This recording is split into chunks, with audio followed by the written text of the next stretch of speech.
Scott Hansen here from NFL Red Zone. I hope you're checking out 1 hour of 5 Yard Rush, one of the best podcasts on NFL football in the UK.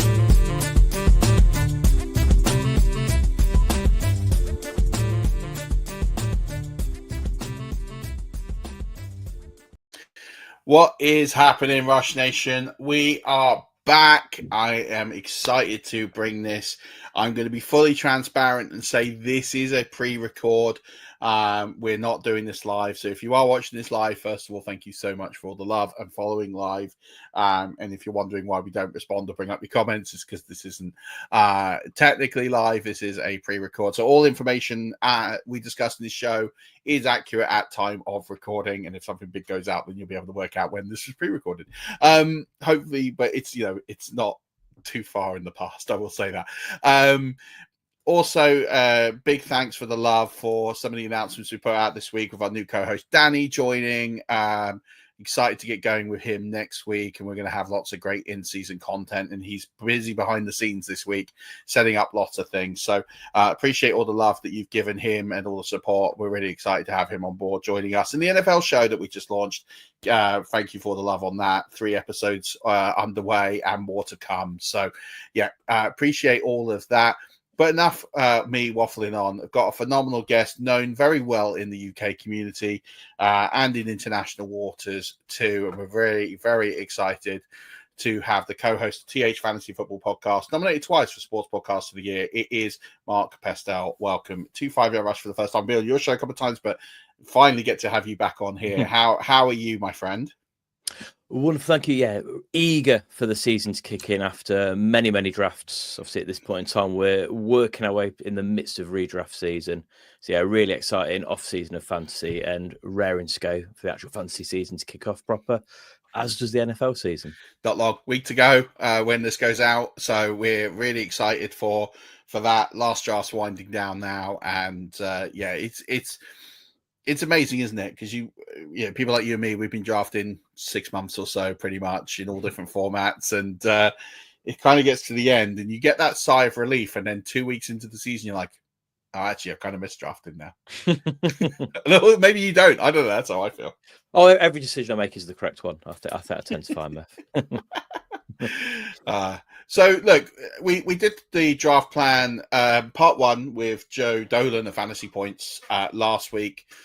We looked at players that we love at ADP, players that we don't love at ADP, players we feel are a good opportunity to outperform the ADP.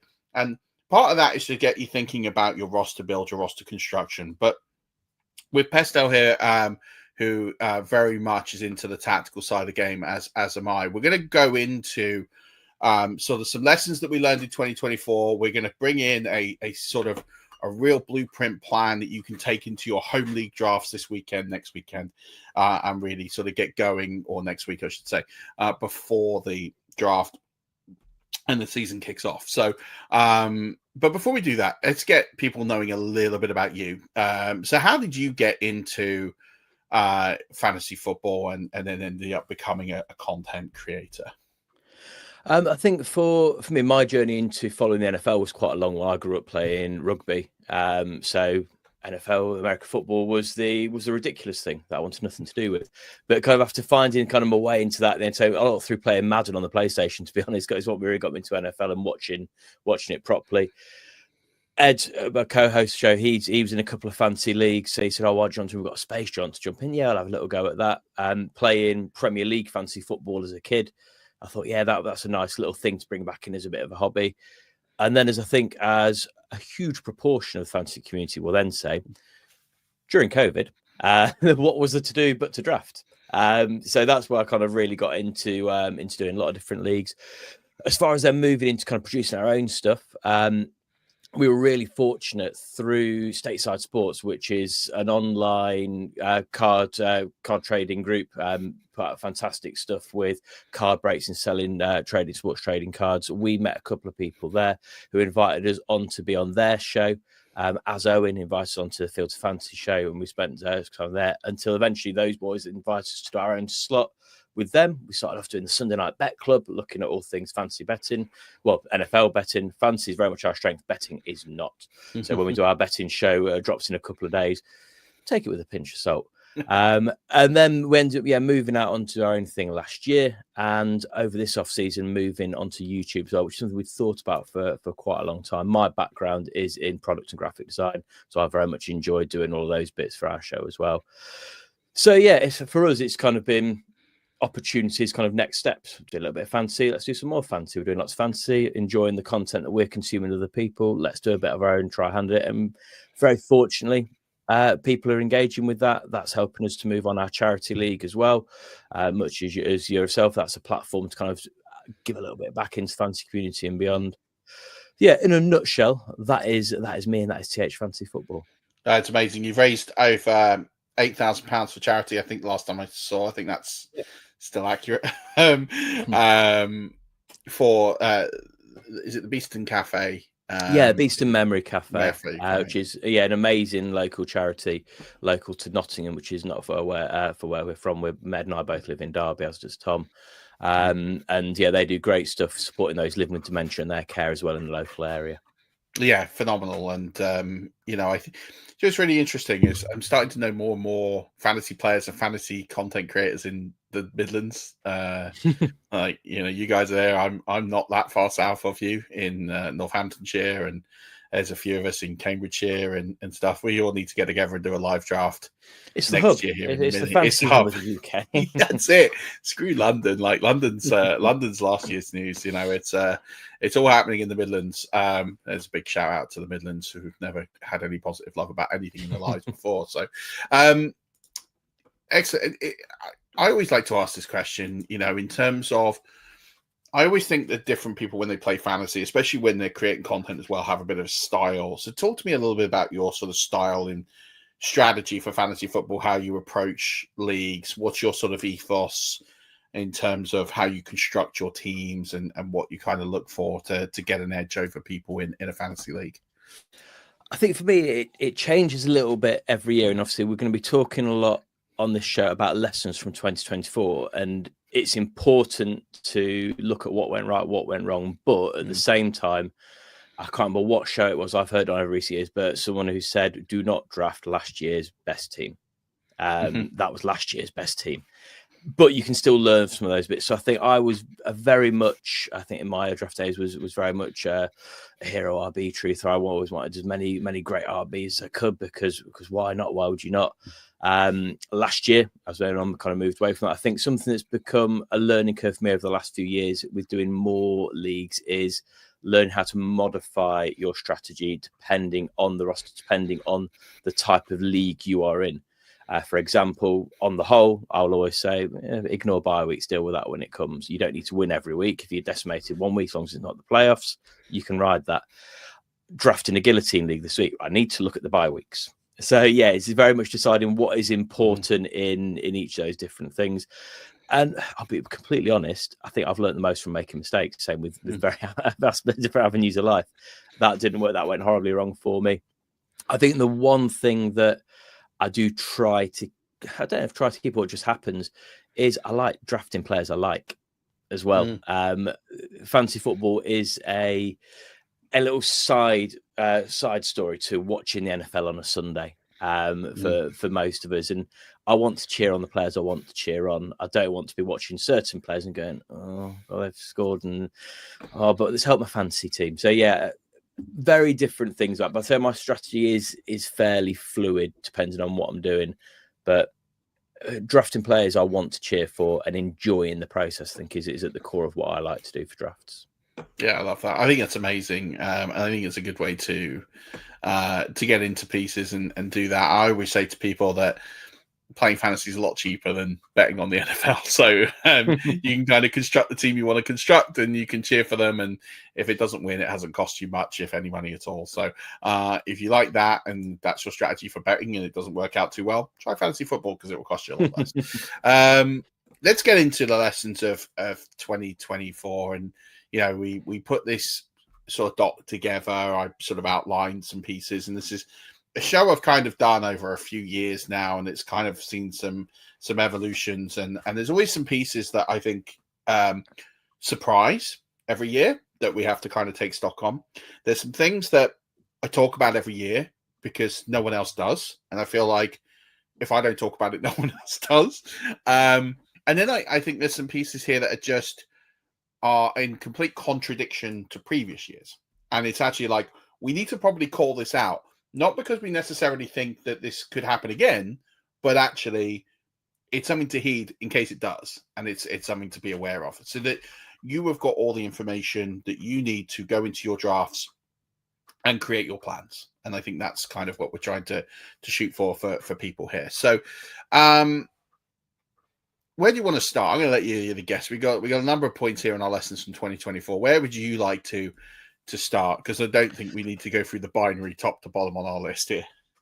Well, I think we start with the most important position in the NFL, but not always the most important position for fantasy, and that's obviously QB. So you kind of put the point about waiting on the QB approach and the elite separators that we've got. And I think it's really interesting when we look at our draft. Ed and I often say I will very rarely get the top tier QBs that I would love to have, as would everybody, because that's not necessarily how I go about building my teams. But last year, looking at the 4 quarterbacks who went in the first 4 rounds, so Josh Allen ended up QB2, Patrick Mahomes ended up QB11, Jalen Hurts through injury and kind of playing through injury ended up QB8, and then Lamar Jackson ended up QB1. So you've got a 50% hit rate there for getting value back. Looking at the top 6 in 2024, though, so Lamar and Josh Allen have already mentioned. Joe Burrow was going as QB7, Baker Mayfield going as QB21, Daniels going as QB12, and Goff going as QB15 when we're looking at ADP. So there is also a lot of success there at a much lower price. Now, we could throw in lots of players that people waited for late and were sure were good sleepers, and we're going to definitely I think lots of people were very bullish that Kyler Murray was going to be back doing those elite numbers consistently last year, and it didn't happen. But when you get it right, it really can be a league-winning task. So looking at that, tier 1, Lamar was on his own. He was 3 points per game over Josh Allen last year. You then look at Allen, Burrow, and Mayfield, a point separating, well, 1.1 points per game separating them. You then down, that's a whole point per game more than Daniels, and then that drop down after that becomes a bit more stark. If you drafted Patrick Mahomes at the cost last year as the QB2, he was returning you 18.4 points per game, and that really hurt you. So yeah, I think I've still never quite settled to say if you go early on Lamar and Josh Allen and it works out this year, fantastic. You are laughing all the way to the playoffs. Get it wrong with Jaden Daniels, carrying on as we saw last year, and we see a CJ Stroud-esque sort of narrative, that could hurt you. Wait later and pick a player up that's not going to have that solid. So if you've then wasted that and you're then back to the waiver wire as well. So yeah, the elite separate themselves massively last year, and Lamar and Josh Allen feel relatively safe, I would say. But people thought Mahomes felt safe last year, and look what happened there. Yeah, Mahomes is a strange one. I almost think he is the anomaly to the prep. And I feel his ADP is reflected by casual drafters, not real drafters. Yeah. And that's no slight to anyone listening to this who drafts in 1 or 2 leagues at all, by the way. But what I mean by the casual drafters is those that do draft in 1, 2 leagues. They don't do a lot of research. They know that Patrick Mahomes is an NFL MVP candidate most years, that he'd come off the back of winning 2 Super Bowls. But actually, Patrick Mahomes' performance in fantasy football since 2021 has been meh. And I don't know anyone in the space that was drafting in 15, 20 drafts that was taking Patrick Mahomes there. And I think that his ADP in the offseason was significantly lower than it was towards the end of the season. So I think like his ADP narrative is very binary.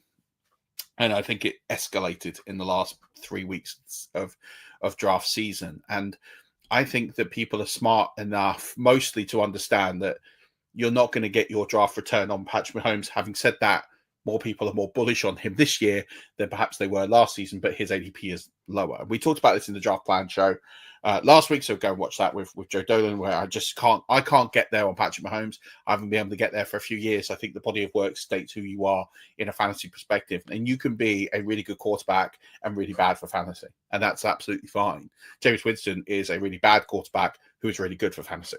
You know, these inverse worlds can exist where both things can be true. And so I take the point, and I agree with you and so many of it. The Patrick Mahomes one, I think, is that slight anomaly. But I also would go consistently and say that ADP is a very good reflection on the position of predictability most of the time when you take injury out of it. I think Jalen Hurts would have been in the top 4 last season had injury not prevented, and I think he's a top 4 quarterback. He's going 4 this year. You feel that feels pretty good.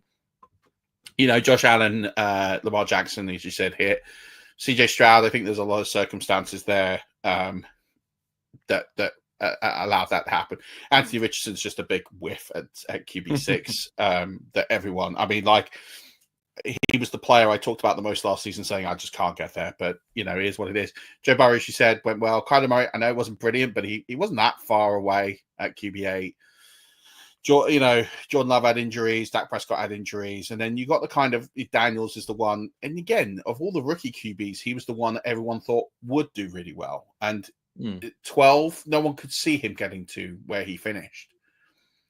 But he was the one that everyone kind of was going for. And again, those kind of what I call people who draft like a lot more were more bullish on him. And his ADP was kind of brought down by the later bits.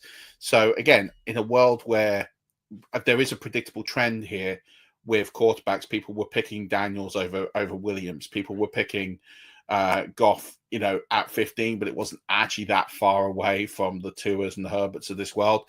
And then they rightly faded Rodgers, Cousins, Stafford. Baker Mayfield, for me, is the one that I think everyone whiffed on. And Bo Nix. They're the two, actually, I would say, that everyone in that late round pool really whiffed on.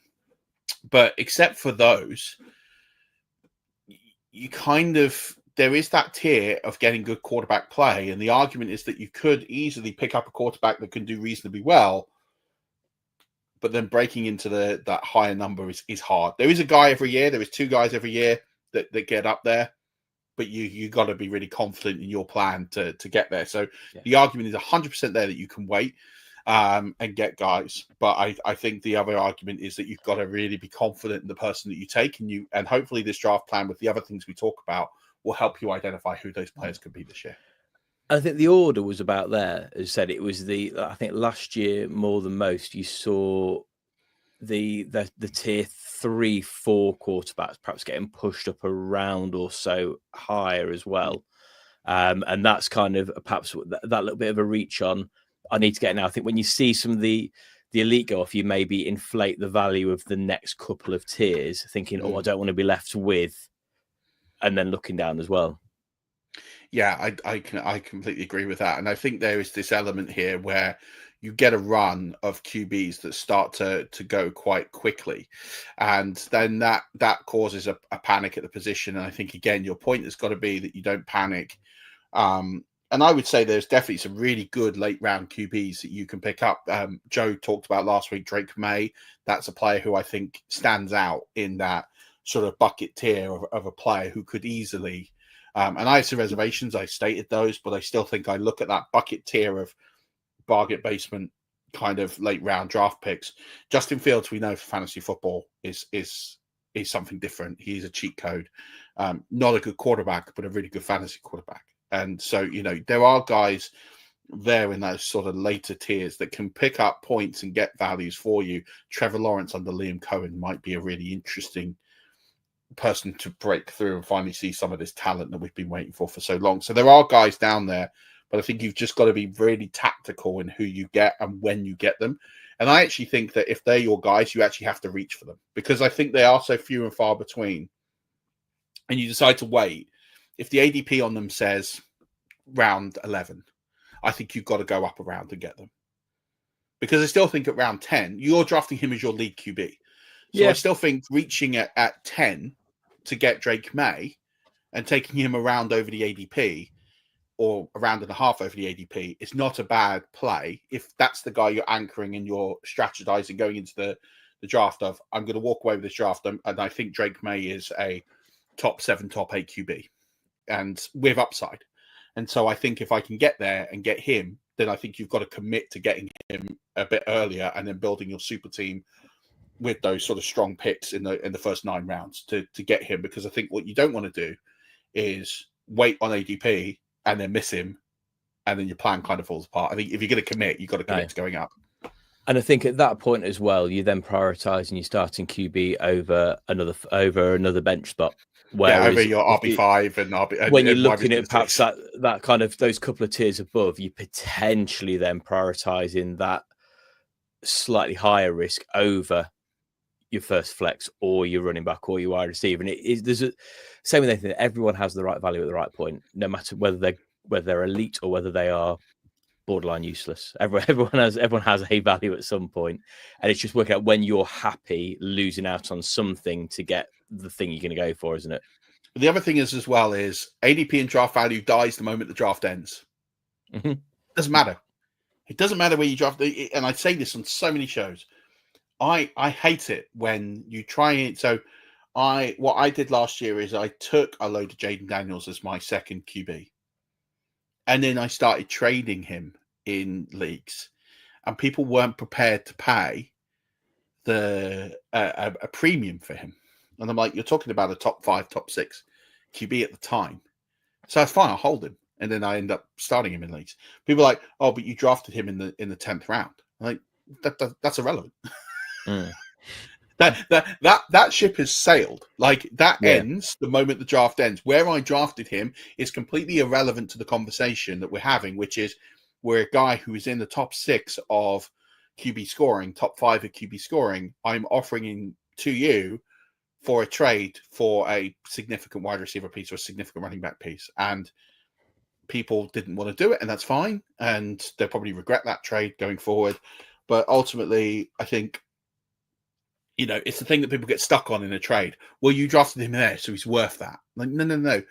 It's not binary like that. It's a fluid situation where value goes up and down every single day. The second that Brian Robinson Jr. gets traded, his value will go back up again. It's all of these sorts of things that, the value of players is not binary. It is a constant fluid motion. And you just don't need to have in your head when you've picked your team where you drafted them. It doesn't matter. And draft value going into the draft doesn't matter. If you're anchoring a plan on a late round QB and you have a target in mind, then make sure you get the target. And I think at that point, past sort of 6 rounds, relative value position doesn't mean as much. It means more, maybe round 7, round 8. If you're getting guys, if they're falling in ADP, and you go and take them instead because of their value position, I think is fine.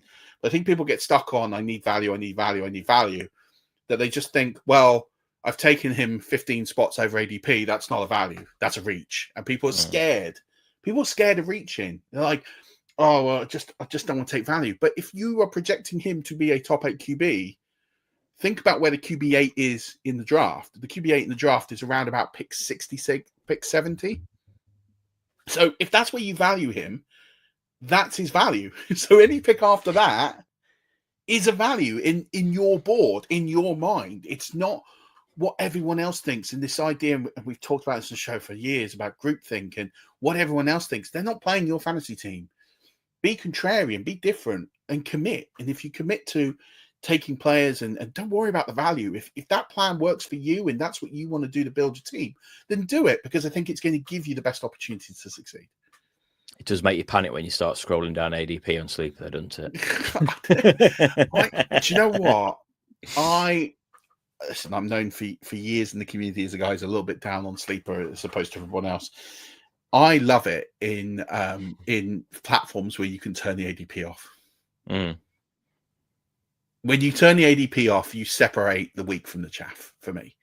And I think you really get people to zero in and see who's done the homework. Who are the people that live and breathe this and have a plan and stick to it? I almost think the ADP gives you a bit of a cheat code, a little bit, because then you've got this safety net of, oh, I completely forgot about this guy existing. But then you watch when players' ADPs significantly fall or they're very low and they haven't risen yet in line with news, then you see the people who have paid attention and those that haven't. So it does work both ways, I suppose. But I think it's a good point on QB, and I think it's a great debate. You know, Joe Dolan's in your camp that I think QBs you can wait on. There's plenty of guys there, and I get that. I just think for me, I love that Joe Burrow and Baker Mayfield tier that you get this year, because I don't think they're so out of touch with the top four, but you're getting them at a significant discount. So I think you can build your team of wide receivers and running backs or tight ends of get 5-6 rounds and then get one of those two. And I think the discount you get from them to the next four, and I think they're the nice sort of that bridge zone of quarterback from the elite to the hopefuls. And then you got these two guys who you know are going to produce in that range. And I think they represent excellent value this year. So there is that argument of you can wait, but not have to wait as long and go get one of those two because they're in a nice little tier almost of their own. I wanted to talk about everyone's least favorite subject, which is injuries. Now, we've had this trend for a little while that there seems to be more injuries at the top end of the board than there have been in previous years. I really think this trend has kind of come since COVID. I talked about in the fantasy playbook this year that running back injuries have come down this last year versus other years, but we still saw significant impact to Christian McCaffrey. Jonathan Taylor missed a couple of games. We lost wide receivers for a significant amount of games last season. Mike Evans missed 4 games, I think. Chris Godwin missed games. Lots of players missed time last season that were kind of taken in those sort of upper 3 rounds. What are your thoughts in injuries for drafting purposes? Are you ones that you're a little bit concerned about previous injury history? Do you kind of ignore it if they're healthy now? What's your kind of view on injury? I'm concerned about players coming off injuries where there is evidence to show it takes a while for that injury to get you back up to speed. I also don't believe at all in the idea of being injury prone. I think we have heard countless times actual people who know their stuff when it comes to actual sports scientists, people who actually understand biomechanics, people who understand all that thing, saying you can't be injury prone. However, you can put yourself into situations that there is a higher risk of injury. So there's certain things where you look at that play style would concern me more than kind of injury. I forget about it. We know so many players are going to get injured. CMC isn't worrying me from an injury point of view this year. People aren't drafting CMC because they're angry with him, because it's his fault. He personally chose to inconvenience people's fantasy rosters last year by being injured. You look at the numbers last year, he said about wide receiver. So looking at the wide receivers drafted in the top 24 that missed significant time, AJ Brown missed 5 games, Puka Nacua missed 7, Devontae Adams missed 4, Olave missed half the season, Ayuk missed half the season, Evans missed 4 games, Nico Collins missed 6, Stephon Diggs missed half the season, Cooper Kupp missed 6 games, Devonta Smith missed 5 games. You can't predict it. You can't then, I'm not going to draft any top 24 wide receivers because last year nearly half of them got injured. You've just got to be prepared to know in season. You need to know this when you draft. You don't have to think, right, if they get injured, who I'm going to get for. You just got to then be active with that and deal with that in season and understand who is next up and if they have better value than players on other teams, maybe. But yeah, I think there's some players I will look at there. So Nick Chubb last year was a good example that we knew he was going to be coming back in season. We knew he wasn't going to be Nick Chubb, but we also know because of any knee injuries with running backs, there are lots of data points that show it takes you a year or so to get back up to speed. He didn't have a knee injury. He had about 7 knee injuries in the same knee. His knee was decimated. He was never going to get back up to what that, and obviously, sadly, had another in drafts that as well. So Nick Chubb although we see Mixon potentially out, is someone that I'm still thinking he's still not very far removed from that significant injury that we know will impact him. Whereas I'm not looking at, I suppose I was about to say Mike Evans. Mike Evans, we know, loves a hamstring injury. But once again, that's a stylistic thing rather than an injury-prone sort of thing. But yeah, I'm not overly worried about that. You just have to make sure you've got enough depth in the team. I mean, Jerry Jeudy ended up being wide receiver 12. Yeah. If you drafted Jerry Jeudy, injuries you're very happy with last year. It swings and roundabouts, isn't it? His ADP is ADP 33. Yeah.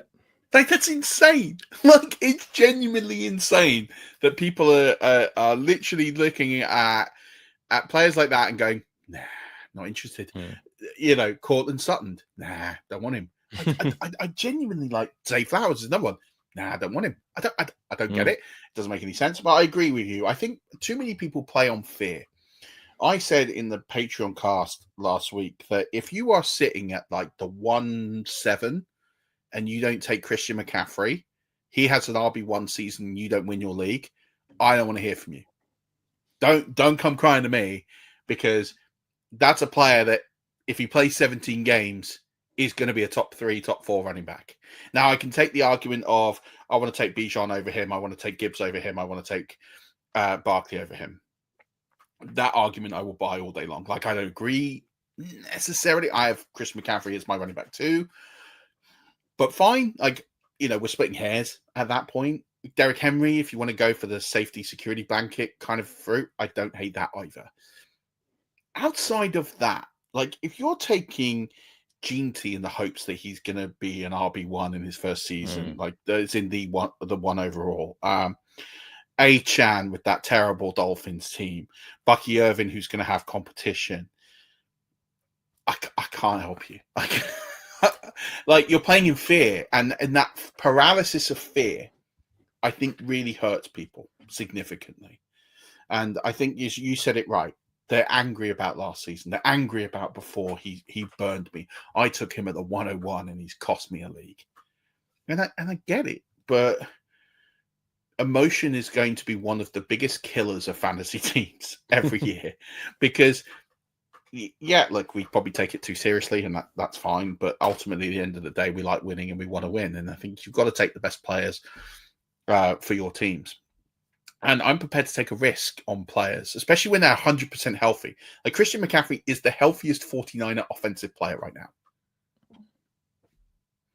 Like, he everyone else in that team, with the exception of George Kittle, is pretty much hurt, has some form of injury designation, has some form of injury report notice on them. Christian McCaffrey's healthy, he's good to go. Like, he's fine. Like, if he gets injured, that's bad luck. That's not, as you said, injury prone. That's bad luck. And you have to accept the fact that that is in the range of outcomes when you take any single player in any position in the NFL in a fantasy football league, that they can get injured.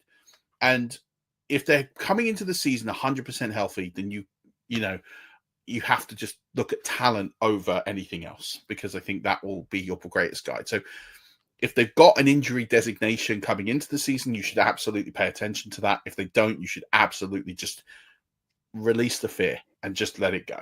So I agree with you 100%. And as you said last season with wide receivers, it was unprecedented. I don't think we're going to see that again. I think there will be injuries. I think there will be significant injuries. And as you said, you've got to plan for it. You've got to draft deep, which is why if you go with your sort of draft plan of going QB late, you can get in your opening 9 rounds, if you wanted to say fade tight end, and that's a different discussion altogether, you get yourself 4 running backs, 5 wide receivers, and then get your quarterback. And all of a sudden you're like, well, if I get an injury, I'm fine because I've got depth. Or you go 5 running backs, 4 wide receivers, whatever. Or you get a tight end in there and you've got 4, 4, and 1. However you kind of want to build your team with that QB late, you're going to have the depth to cover your injuries. And if a guy goes down, next guy's up. For running backs especially, you've just got to be at peace with the fact that the running backs you draft will likely miss at least a couple of games. When you're a very fast human being running into massive human beings, there's a chance you're going to get hurt at some point. And we can also pretty much guarantee one of the top fantasy producers at running back this year is currently sat on everyone's waiver wire. Every year it happens because it'll be next man up an injury. It'll be a surprise package, a la Bucky Irving. There will be someone. And there will also be, when you look at your flex spots, the majority of the best flex producers will also be sat on waiver wires at the start of the season. Yeah. Like you said, once you've done the draft, you need to forget about where you drafted them. You then need to find the best player available on their weekly value in your lineup. And if injury is part of that, so be it. The same way you might have to drop a player for injury, you might have to drop a player if it turns out you're wrong and they're having a bit of a rubbish season. You can't predict that any easier than you can predict injuries. Yeah, I completely agree. And I think this ties on nicely to the next point, and then I'll let you kick off one, which is about running backs in general and chasing this sort of rookie young performance and chasing these younger RBs versus sort of the more sort of longevity running backs. If we look at last season at the running back position, it's really interesting when you look at it because Saquon Barkley was quite easily the running back one by a country mile, and he was a player who wasn't being picked there at all. You look at and again, it kind of depends on your scoring statistics, but Saquon Barkley was 1, Derrick Henry was 2. Derrick Henry's like pushed 30. So you're sitting there thinking like, okay, this is straight. You got Jahmyr Gibbs up there. And again, it kind of depends on what your scoring system is when you look at these players. And I always take out week 17 because if you week 18, because if you have week 18, then Jahmyr Gibbs is up there. But Saquon Barkley, Derrick Henry in your top 4 last season, Jahmyr Gibbs and Bijan sort of pounding the table for the younger running backs. But then, let's give a shout out to some of these older guys. Josh Jacobs, running back 6, and he's kind of not old, but he's also not young. Alvin Kamara finishes RB8, and he missed the final 2 weeks of the season. James Conner, RB11. Joe Mixon was RB13, and he missed sort of 3 or 4 games, and he finished terribly as well. Aaron Jones, RB14. These are all David Montgomery, RB17, Jonathan Taylor, RB18. He missed time in the middle of the season. Tony Pollard, RB21. Najee Harris, RB22. J.K. Dobbins, RB24. There's a lot of players here that are older that produced last season fantasy winning performances that were largely ignored at ADP because of their age. And this hotness of you can't draft a running back that's over 28 years old. And I just think that's rubbish. I just think it's rubbish. And last season kind of proves it. It's just these guys are healthier, they're stronger, they're completely different to where they were 10 years ago in terms of sports science and medication. You can elongate positions. And I buy a little bit into the touch argument that so much tread on the tires. I get that, but I also just think that sometimes talent just prevails, and Derrick Henry continues to just defy odds. Every season Henry's going to drop off this year. Henry's going to drop off this year. Yeah, he's had one bad year, and that's when he was injured, and it's an injury that could have happened to anybody. But he continues to defy predictions, and he still goes underneath his fantasy value every single year. He always outfinishes his ADP. What are your thoughts to the age of running backs, and do we just put too much stock because of dynasty in younger running backs? I think that to kind of link a couple of bits that you got in the show notes, so I want to link in the idea of some of the running backs changing situation, I think did feed into that as well, because the way the contracts were, it was some of the higher end, older, we talk about 30-year-old Derrick Henry like he's actually old. Saquon, it appeared to be fading over his previous season at the Giants when he finished up as RB13. We all thought that was a Giants thing, but were we certain? And he was going to be contesting for goal line work with Jalen Hurts. Derrick Henry, obviously he's very, very old. And will he produce anything alongside Lamar Jackson stealing the work from him? With Justice Hill there, kind of taking snaps at different points as well.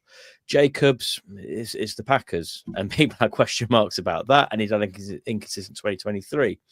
Mixon, I do feel Joe Mixon is one, particularly there's a bit of that name fatigue around, and I felt he's been undervalued since his horror season 2020, where he wasn't great and got injured, I don't think he's ever returned to the right ADP value. So I think, there were some of those question marks there as well that, with hindsight, everyone was wrong on and there was nothing to worry about.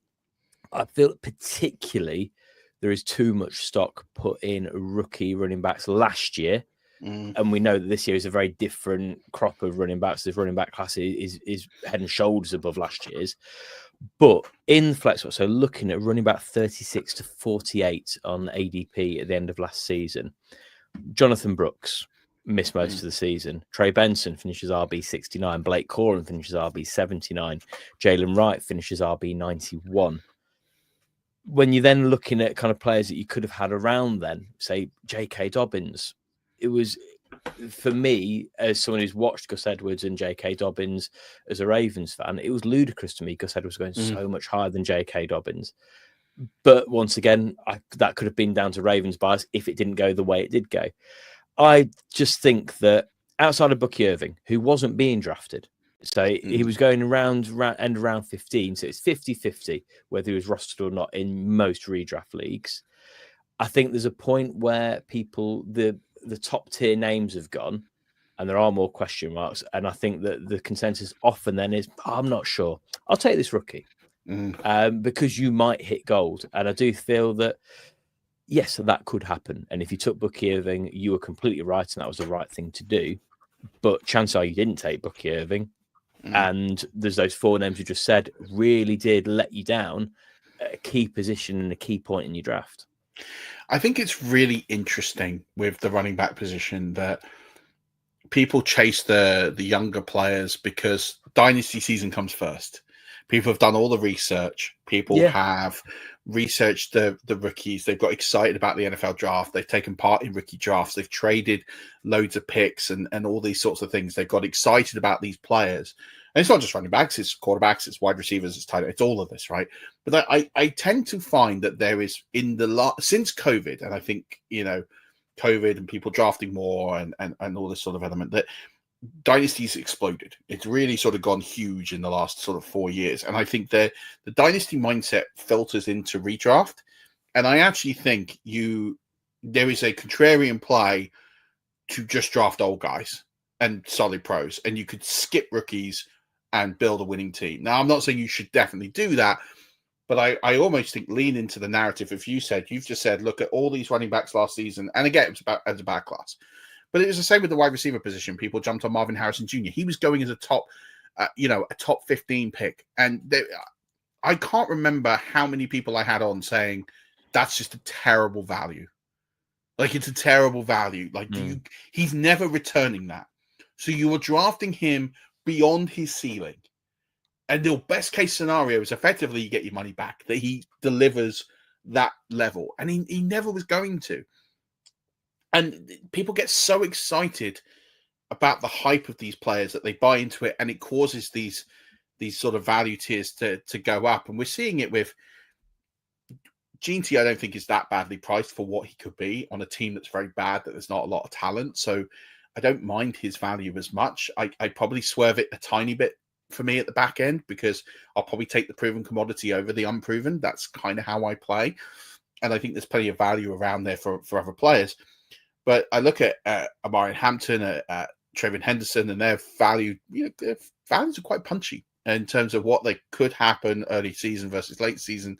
I don't hate it, and I don't mind the approach, but I think you have to play the game differently in redraft dynasty. That I think it's okay to take old players. It's okay to take players that you know what they are, they know what they can produce. So I think that's a really important part of the plan. And I think last season defied a lot of odds in fact, the last two seasons, because the season before there was a lot of wide receiver movement in the market. And we had a lot of big wide receiver trades. We had a lot of big wide receivers moving free agency. And then last season was the running back year where all the running backs got moved in an unprecedented amount. They all got paid. And we've always been a bit scared of new situation, new quarterback. What's going to happen? Is it going to be just as good? Is it going to be, and in more instances or not, they actually outperformed. Because they were a valued commodity, they were a valued asset. And I think if you follow the money of the GMs, if they're paying these players, you can feel pretty good about what you choose. So, yeah, I like that one a lot. And I think it's really interesting to tie that into the OC changes and looking at schemes with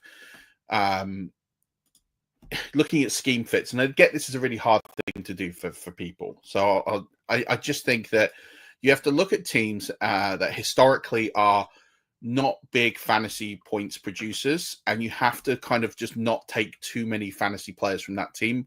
More importantly, those deeper wide receivers. And you have to follow the changes of the OCs, and we'll get into that probably a little bit later. But in terms of last season, right, I've just pulled some stats from Fantasy Points data, and I'm sort of looking around slot usage, inline usage, mixed in with target back usage. Okay, so this is where quarterbacks are throwing the football. So we're using this data to kind of understand who gets the ball in from the quarterback. So I've sort of filtered it in by slot because I think that's the telling point. The Detroit Lions, for example, throw the ball out wide 44% of the time. They throw it to the slot 24.9% of the time, which is the bottom amount in the NFL. In line is 11%, which is very low, and their backs get it 20% of the time. So out wide and backs is 64% of the time, rounding up. So that tells you that their running backs and Amon-Ra St. Brown and Jameson Williams are going to get the ball 64, 65% of the time from the quarterback. So the slot, the tight end. Now, this might change. New offensive coordinator. There's not a big portion there for everybody else. So the Sam Laportas of this world, the third wide receivers. And that tells you there isn't a third fantasy wide receiver to support there. The data is telling you that Sam Laporta is going to take his out of that 35%. He'll get the lion's share of that. And then all of a sudden, there's nothing for anyone else. So that's, and other teams in similar situations, Denver Broncos, lots of hype about these wide receivers. I like the hype on Mims. I think if you're a Pat Bryant or the names just escaped me of the other wide receiver there. Who was drafted last year? Franklin. Troy Franklin. So I think for me, again, similar numbers. Wide, 41%. Back, 22%. Wide 42% if you round up. So that's 64% is going out wide to the backs. Inline, 10%. Slot, 26%. Not a lot of value outside of whoever that second wide receiver, which is pointing towards Mims. So if you're taking Bryant and you're taking Franklin, it looks hard from a point of view there to get some sustainability there. Philadelphia Eagles, again, new offensive coordinator for the third year in a row.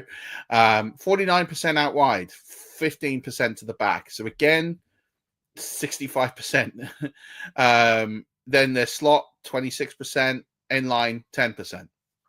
Doesn't look good for a third wide receiver there. It's why we've never seen a third wide receiver be relevant in fantasy football there. The same with the Vikings. These are all very, very similar numbers. The same with the Steelers. The same with the Titans. The same with the Texans. Same with the Saints. Same with the Chiefs. All these numbers hover between wide and back, somewhere between 62 and 65%. Same with the Chargers. Same with the Browns. Browns is a little less. Browns is actually around about 53. So Browns is a bit less. But everyone else, again, those numbers kind of pivot to tell you there's not a lot of sustainability from those third wide receiver numbers. And so stop chasing the third wide receiver on these teams. It's a very narrow tree. It's a couple of receivers. It's maybe the tight end, maybe not the tight end, depending on the situation. The Chargers, not the tight end. Other teams, maybe the tight end. And it's the backs. So don't try and force something that doesn't fit. Because I think that's what we try and hope for. Oh, well, maybe this year they'll spread it a bit more. Maybe they'll change their... I mean, it just doesn't line up. If you follow the formations of these teams, they don't line up in loads of three wide receiver sets. They don't dump the ball out to the slot that often. So just be wary of that. I think that's something that we sometimes probably don't feel comfortable knowing, or we don't feel like we can get that information. So that's where the eye test kind of works a bit, and trying to get some of this data. Just look at where the balls, look at target data. You can get that for free on Fantasy Pros. Just look at target data the last couple of years and just look at like the third wide receiver and see what happens there. I think that's a big one. So I think it's something that we ignore every year, as well as the coaching changes. But I think, that's something to kind of highlight. So let's get into the summary of this. We got about sort of 10 minutes left. Where do you want to start on sort of summarizing the draft plan for this year? I think for me, when I'm thinking about the cornerstone of my draft plan, I take away something that it was this time last year or the year before when you were on our show. You mentioned about having your own set of rankings. We've spoken about ADP earlier, having your own set of rankings with that, and I think we've kind of got better at in TH the fact that there's three of us, myself, Ed, and Tom. That helps as a good barometer for us to kind of work out a bit of a balance when it's one of us is being, usually me, being far too high or far too low on someone, and Ed and Tom help to level me out a little bit. And then you can spot where your values and where your picks are far too costly are for ADP. I think you mentioned well about sometimes just getting a couple of sets of data from analysts that you enjoy their content or you think tends to reflect your draft style or tend to be fairly accurate, and putting that alongside. And from that, you can work out where, for you individually, your best values are. So, for example, Saquon Barkley going off the board most places as RB1 and most places around the second pick of drafts. For me, I'm higher on Bijan than Saquon this year. I'm higher on Gibbs than I am Saquon this year, and I'm higher on CMC Saquon. Now, that isn't a huge degree of error. Chances are you could pick one of those, couple are injured, it's all irrelevant. But for me, Saquon represents someone who is a little bit too costly in round one for me. The other side of that, CMC, currently going average draft is the first pick in round two. I'd probably start thinking about him at the 103. So for me, he is a player that is reflecting really good value if I can get him later on. Now, round one, obviously, is kind of very skewed. Looking a bit deeper then. So for me, two mid-wide receivers on paper for me currently, Ricky Pestell and Emeka Egbuka, are two players that I feel quite happy taking as a wide receiver 3 on my team and having in my flex spot. Ricky Pestell, current ADP 45. Emeka Egbuka, current ADP of wide receiver 49. Both going in round 9. Where we spoke earlier about your quarterbacks and being prepared to pay up a little bit, I'd be quite happy to draft either of those in round 6. Chances are I could get them for me at a value of round 7 or round 8. Two players that are too pricey. Rashee Rice. Obviously, at the time of record, we've recently had the news about what's happening with his ongoing legal shenanigans. He could miss 8 games after a difficult weeks 1 to 4 potentially for him as well. The fact that he is currently going as wide receiver 21 late round 4, I am not happy with in any way, shape or form. I'm not drafting him. For me, he's in the region of wide receiver 45 to 50 sort of range because I'm baking into that he could miss a good chunk of time. You said Baker Mayfield for you was a value earlier. For me, I feel he's been a bargain. We've banged on the last couple of years. He's a bargain, and we've happily drafted him. For me, at QB7, that for me is his ceiling, and going in round 6 is the window where I don't really. If I've waited that far, I'm waiting a bit longer. I'm picking up a different player at that point. So for me personally, he's a player I have at QB11. He's too pricey for me. So I would say just go into, we've said about ADP. And if you want to go by ADP, that's how you want to play fantasy. That is what you enjoy doing. By all means, ignore everything we've just said. Because if that's how you enjoy it, then that is the most important thing. It doesn't matter what we say. If you're enjoying it, do that.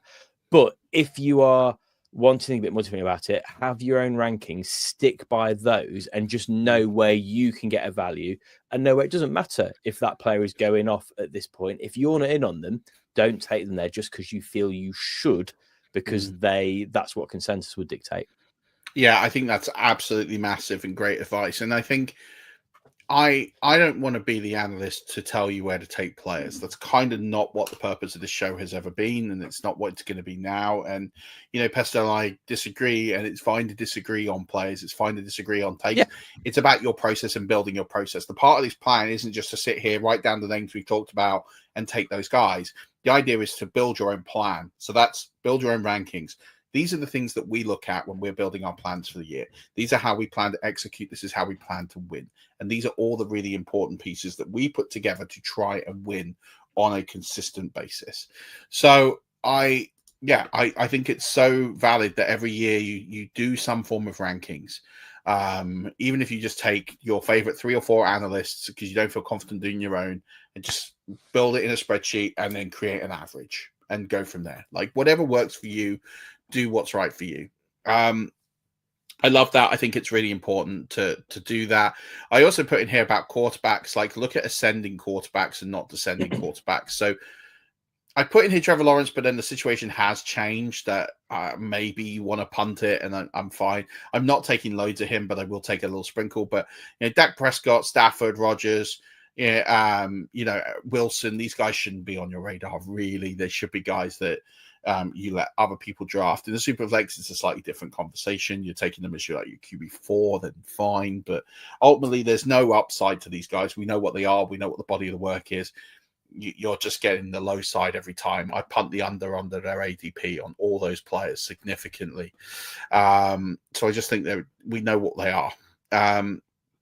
I also say this, and this is something that people really drag on the beat writers, and they're like clutching on to what beat writers are reporting more than ever before. And actually, the contrarian take is that the beat writers are less in the know than they ever have been. Because the beat writers are watching the tape and they're telling you like, oh, who looks good, but they're also being heavily misled. The news that comes out, the significant player news, isn't broken by beat writers. It's broken by Rap Sheet, it's broken by Schefter, it's broken by Schwartz and all these other guys, Tom Pelissero, the Brian Robinson news. We didn't hear that from the beat writer. We heard that from the mouths of Rappaport and Schefter. And my point is, you can get sucked into what the beat writer is writing as an opinion to try and stay relevant. And there are some very good beat writers, and you can maybe take their information a little bit more solidly than others. But I just think the beat writer campaign is, you can put too much stock into it. And we've heard so many things from beat writers over the years. Jamar Chase is struggling to catch a ball without lines on it and stuff like that. That comes from beat writers, right? And it can actually throw you off. So as much good stuff that they uncover, there's a lot of negative trope that gets put out there that actually hurts your draft process. So I think that's one I would throw out there. And in conscious of time, I mentioned about offensive systems, that if we don't like the offensive system and coach, we probably should dial into that more. Alex Van Pelt and Ken Dorsey in 2024, they're at the Patriots and the Browns. And so people were taking loads of these players because they brought in rookies, they brought in young players, didn't really deliver for you because they're not very good offensive coordinators. They get fired consistently. They don't have a great history. Invest in teams with great offensive coordinators, like your Ravens with Todd Monken, who's an excellent offensive coordinator. Invest in the teams with the best coaching, with the best talent available to them, and great offensive coordinators. Don't just reach because you think the situation then might be different. If the coaching's bad, and we know the coaching's bad, let's just stay away from it. And let's go and invest in other areas. I think that's a big one. But that's it. That's the draft plan. Hopefully this is going to be really useful. Why don't you tell everyone where they can tune in to subscribe to the podcast and all the great work you're doing. I know you've got some contests on the moment, so go ahead and plug all those. So we are available on X, Instagram, TikTok, Blue Sky as th_fantasy_NFL. So check us out there. And we have moved our content from our podcast format to our YouTube format now. So TH Fantasy Football on YouTube as well. Currently, we've got our 32 team deep dive. So if you're drafting late and you want to have a quick check out of those, then please do so. And then a few preseason shows lined up over the next week. And then our main show, making that step from podcast to YouTube. So hopefully it will be both a graphical and audible delight for you if you join us in season, and maybe a little bit informative too. Yeah, TH Fantasy Football wherever you get any content. Or give him a sub, 2-time nominated Sports Podcast of the Year. So make sure you give him a sub. Lots of great content and great work over there. Thank you so much for joining me, buddy. I really appreciate it. Next time you'll see us will be NFL week. We'll be talking about waiver wires. We'll be talking about our in-season plans, and we'll be talking with our new co-host, Danny. But until then, don't forget, as always, Rush Nation, keep rushing.